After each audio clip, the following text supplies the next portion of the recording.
देखिए आगे question number 2 लेते हैं 8.2 का। इसमें जो दिया है ABCD एक सम चतुर्भुज है और PQRS क्रमशः भुजाएं AB, BC, CD और DA के मध्य बिंदु हैं। तो सिद्ध क्या करना है कि चतुर्भुज PQRS एक आयत है।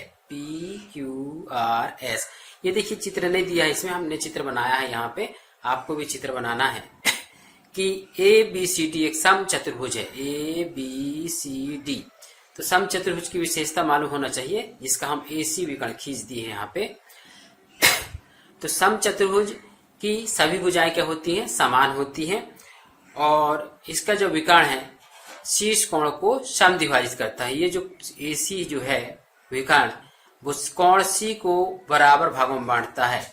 ये पॉइंट यहाँ से आपको ध्यान में रखना है। इसको हम क्या मान लेते हैं? यहाँ पे इसको 1 मान लेते हैं और इसको 2 मान लेते हैं। कोण 1 बराबर कोण 2 हो जाएगा। तो जो दिया है लिखेंगे उसको। दिया है चतुर्भुज ABCD सम चतुर्भुज है।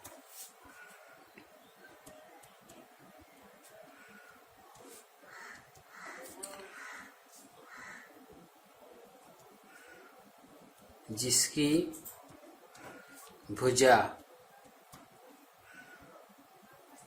AB, BC, CA, BC, CD आ जाएगा, CD और DA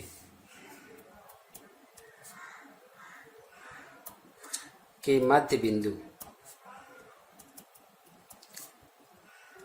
क्रमशः PQRS हैं। तो मध्य बिंदु प्रमेय से क्या हो जाएगा वो निकालेंगे हम। देखिए सबसे पहले हम क्या लेंगे त्रिभुज ABC में पहले सीधे लिख लेते हैं। यहाँ पे सिद्ध क्या करना है आपको कि चतुर्भुज PQRS एक आयत है। चतुर्भुज P जो मध्य बिंदु से जो चतुर्भुज बना है, ये मध्य बिंदु से जो चतुर्भुज बना है PQRS एक आयत है। अब देखिए आपको ऐसे सिद्धिकरण में आपको मालूम होना चाहिए आयत तभी सिद्ध होगा जबकि उसके प्रत्येक कोण 90 अंश हम सिद्ध करेंगे लास्ट में, तभी वह एक आयत कहलाएगा और उसकी आमने सामने की भुजाएं बराबर होंगी, तभी वो आयत कहलाएगा। ये पॉइंट आपको मन में रखना है। और किस तरह हम सिद्ध करेंगे देखिए उपपत्ति। सबसे पहला पॉइंट लिखते हैं त्रिभुज AB और C में। ये ABC का AB का मध्यबिंदु P और BC का मध्यबिंदु Q है। तो PQ को जो मिला रहे हैं हम, मिलाने वाली मध्यबिंदु को मिलाने वाली जो रेखा है वो तीसरी भुजा की समानांतर होती है और उसके ये आधी होती है। ये पॉइंट आपको लिखना है। तो PQ बराबर क्या हो जाएगा 1/2 AC। ये पॉइंट निकाला जाएगा यहाँ पे कहाँ से? मध्यबिंदु प्रमेय से। तो लिखेंगे हम त्रिभुज ABC में AB और BC का मध्य बिंदु PQ है। तो PQ को मिलाने वाली जो रेखा है PQ जो है वो बराबर हो जाएगा 1/2 AC। ये पहला पॉइंट निकल के आ गया। और PQ जो है वो समानांतर है किसके? AC के। ये 2 पॉइंट यहाँ से निकल के आ गए मध्य बिंदु प्रमेय से।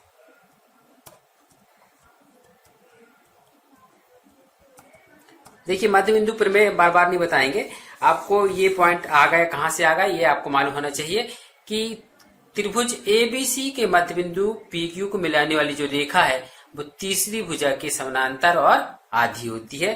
तो आधी हमने ये लिख दिया AC की आधी और समानांतर को ये लिख दिया। तो ये पहला समीकरण हमने यहाँ से निकाल लिया। इसी प्रकार हम दूसरा समीकरण निकालेंगे कहाँ से? ऊपर वाले से, त्रिभुज ADC में।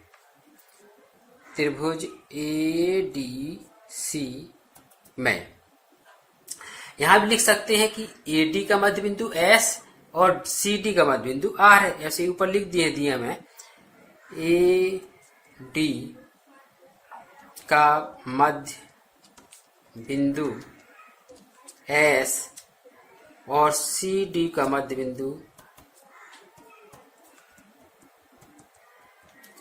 आर है, तो एस आर इक्वल क्या हो जाएगा, 1/2 AC, ये दूसरा समीकरण हो गया।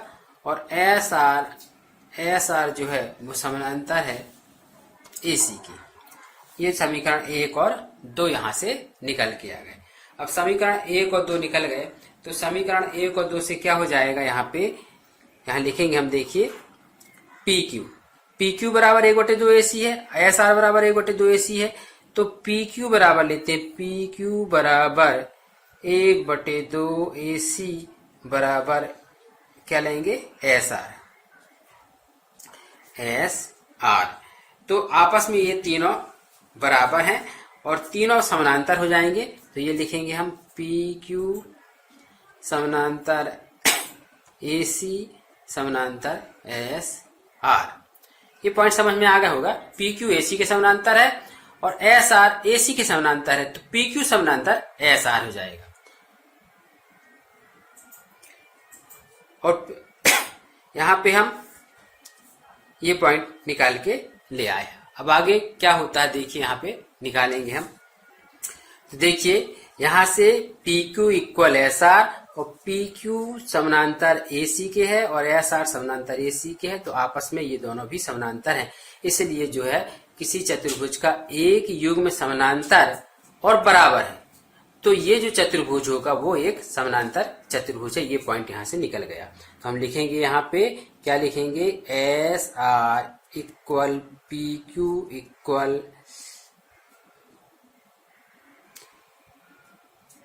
ये SR इक्वल PQ लिखेंगे और SR समानांतर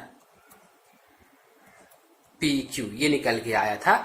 अब ये समीकरण 1 और 2 से, समीकरण 1 व 2 से, तो यहाँ लिखेंगे हम कि दो भुजाएं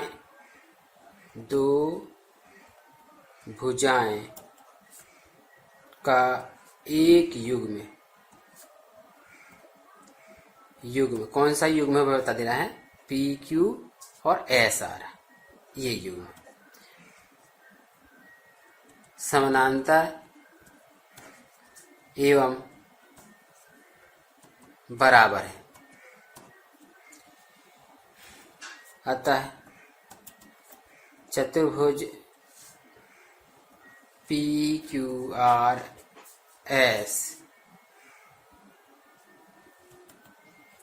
समानांतर चतुर्भुज है। ये पॉइंट सिद्ध हुआ। अब हमको क्या सिद्ध करना है, आगे हमको वो निकालेंगे हम कि यह एक आयत है। कि चतुर्भुज क्या है, एक समानांतर चतुर्भुज सिद्ध हो गया। अब तुमको क्या निकालना है कि यह एक आयत है। तो देखिए AC जो विकर्ण है वो एक सम चतुर्भुज का विकर्ण है और कोण C को वो सम विभाजित करता है। ये विशेषता है सम चतुर्भुज की कि सम चतुर्भुज का जो विकर्ण है वो कोण को सम द्विभाजित करता है। ये पॉइंट यहाँ आपको मालूम होना चाहिए। तो इससे क्या हो जाएगा कि कोण 1 बराबर कोण 2 हो जाएगा। यहाँ लिखेंगे AC विकर्ण सम चतुर्भुज ABCD के कोण C को 2 बराबर भागों में बांटता है।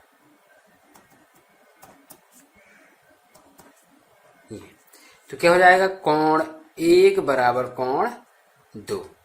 यहाँ हम समीकरण 3 मान लेते हैं, कोण 1 बराबर कोण 2। अब देखिए कोण जब 1 बराबर कोण 2 है ना, तो कोण 1, अब इसके बाद CR जो है, CR देखते हैं, CR ये भुजा और CQ ये भुजा आपस में बराबर हो जाएंगी। सी आर और सी क्यू कहां से बराबर हो जाएंगी, क्योंकि देखिए ये जो डी सी जो भुजा है उसका मध्य बिंदु आर है और सी बी जो भुजा है उसका मध्य बिंदु क्यू है।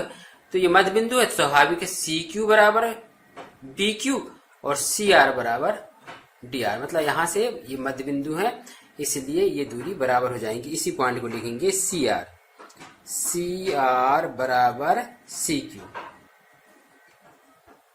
क्या लिखेंगे, आर और क्यू मध्य बिंदु है।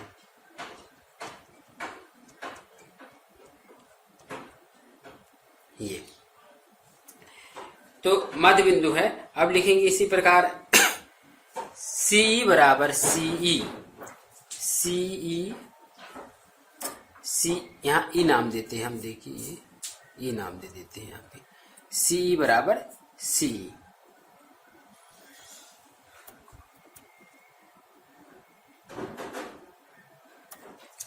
ये पॉइंट आ गया, सी बराबर सी। क्या है, उभयनिष्ठ भुजा है, ये उभयनिष्ठ भुजा। तो क्या हो जाएगा, त्रिभुज ये कोण बराबर ये कोण, ये भुजा बराबर ये भुजा और ये उभयनिष्ठ भुजा। तो भुजा कोण भुजा सी दोनों त्रिभुज क्या हो जाएंगे, सर्वांग सम हो जाएंगे। तो लिखेंगे हम त्रिभुज सी क्यू या ई सी क्यू सर्वांग सम है त्रिभुज ई सी आर के। कहां से, भुजा कोण भुजा सर्वांग समता से ये सर्वांग सम होगा। जब सर्वांग सम होगा दोनों त्रिभुज तो हम क्या करेंगे, यहाँ पे इनके संगत कोण को बराबर लिखेंगे। यहां मान लेते हैं हम संगत कोण को 3 मान लेते हैं और ये 4 मान लेते हैं, और इस साइड का कोण को हम 5 मान लेते हैं। इस चतुर्भुज में आएंगे हम, कैसे आएंगे, शीर्षाभिमुख कोण से। तो 3 बराबर 4 लिखेंगे। कहां से, ये त्रिभुज के सर्वांग सम है तो संगत कोण बराबर होंगे, इसलिए कोण 3 बराबर कोण 4 हो जाएगा। अब कोण 3 बराबर कोण 5 हो जाएगा क्योंकि ये शीर्षाभिमुख कोण है। तो कोण 3 बराबर कोण 5 हो जाएगा। कहां से, शीर्षाभिमुख कोण से।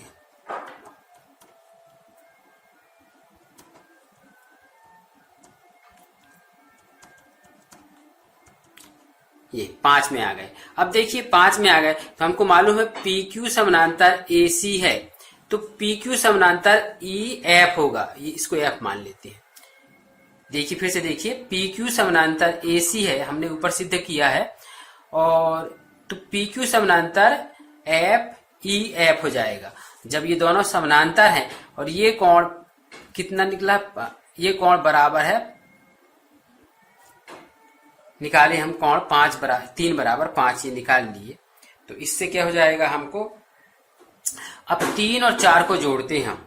यहाँ पे क्या जोड़ेंगे, कोण 3 धन कोण 4, 3 और 4 को जोड़ेंगे तो देखिए क्यों बनाते हैं, और इसकी माप कितनी होती है, 180 अंश होती है। तो 3 धन 4 बराबर 180 अंश, तो स्वाभाविक है 90-90 होंगे दोनों। तो क्या हो जाएंगे, क्योंकि 3 बराबर 4 है, दोनों बराबर है इसलिए 90 होंगे। तो समीकरण इसको 4 मान लेते हैं, है ना। और क्या हो जाएगा, इसको कोण 3 बराबर 4 है, तो कोण 3 बराबर हो जाएगा 90 अंश, और कोण 4 बराबर भी 90 अंश हो जाएगा। 3 से मतलब इसलिए रख रहे हैं क्योंकि 3 बराबर 5 है। तो कोण यहाँ पे लिखते हैं हम, कोण 5 बराबर क्या हो जाएगा, 90 अंश हो जाएगा। जब कोण 5 बराबर 90 अंश है तो देखिए ये कोण Q बराबर भी 90 अंश हो जाएगा। कोण Q बराबर 90 अंश कहां से, ये जो समानांतर रेखा हम सिद्ध कर चुके हैं, ये PQ समानांतर AC, कहां से लिख दिए, PQ समानांतर AC, और समानांतर हो जाएगा किसके, FE के,